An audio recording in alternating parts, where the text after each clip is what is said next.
ल हेर्नुहोस् साथीहरू, एक दिनको श्रमदानबाट कतिसम्म काम हुन्छ भन्ने एउटा यो नमुना म तपाईँहरूलाई देखाइरहेको छु। यहाँनिर यो मुनि अन्डरग्राउन्ड एउटा भित्र लगाएर चाहिँ अनि यहाँबाट फेरि यसरी होइन गर्दै गर्दै गर्दै गर्दै गर्दै हेर्न सक्नुहुन्छ माथिसम्म साथीहरू काम कति हुँदो रहेछ भन्ने एउटा उदाहरण। श्रमदानबाट है काम कति धेरै हुन्छ यो उदाहरण तपाईँहरूलाई हामीले देखायौँ।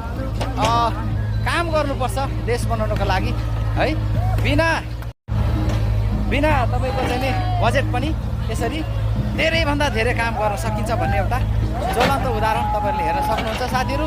र अहिले अब चाहिँ यहाँ फाइनल्ली यो डोजरबाट यसरी यो तलको एक स्टेप देख्न सक्नुहुन्छ, तल त्यो सकिएर चाहिँ अहिले यसरी यहाँ काम भइरहेको छ। अब अन्तिम चरणमा करिबन 25-30 लाख को काम चाहिँ एकै दिनमा सखा। ल हेर्नु साथीहरू काम चाहिँ यसरी हुन्छ। यो ठुलो पुल छ।